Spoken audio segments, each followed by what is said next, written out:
actors in global human rights, and I was just wondering if it's ever been considered to reach out to Ishmael Baya. He's on our advisory board, actually.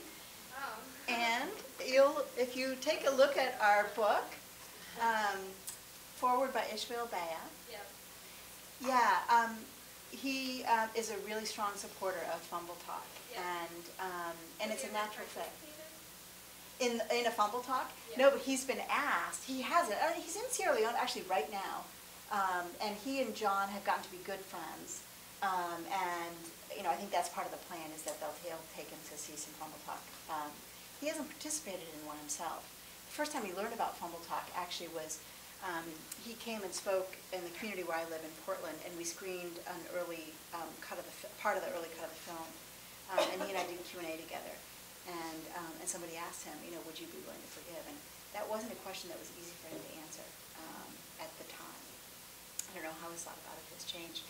But he does talk about, and his chapter in the book actually is all about his growing up, and he remembers sitting around the bonfire, at the end of the day, and talking about and what that culture meant to him, and what happened during those times, and how, for him it just seems like a natural that that's what gets revived to deal with the pain of the war. So it's really beautiful what he's written about it. But he gets that question a lot actually when he's on the road. It's like, okay, you had your individual transformation, but what about the rest? How do you help the rest of the society? And so he's glad to be able to say now, well, there is this program that's working at the societal level. I'm not sure if this question makes sense, but has Fambul Tok thought about any ways in which this process can be applied before conflict in communities? Well, and actually, John sees Fambul Tok as much about conflict prevention as about reconciliation after the war.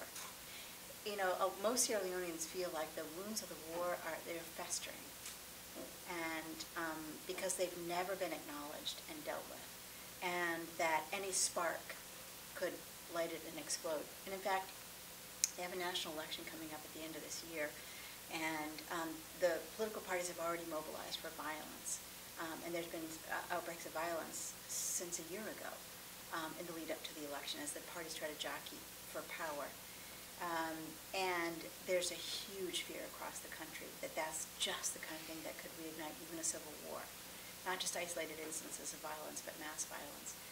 And that's one of the reasons that's motivated John to do Fambul Tok, and that motivates the staff. And what we're seeing actually in the communities where we're working is that they say one of the changes that we're seeing from before Fambul Tok and after, and we're documenting it through our evaluation processes, so we hope to have quantitative data actually to support it, but that they all say, after having gone through a Fambul Tok process, that if violence came again to their area, that they wouldn't participate. So we're seeing it as conflict prevention, and actually there's a national unity campaign now in Sierra Leone to try to build on the ideas of Fambul Tok and take them national and share the film and the book in communities nationally as part of violence prevention for the national election. So in that context, yeah. And I'm sure more generally too, but that just, we haven't thought about or applied it in other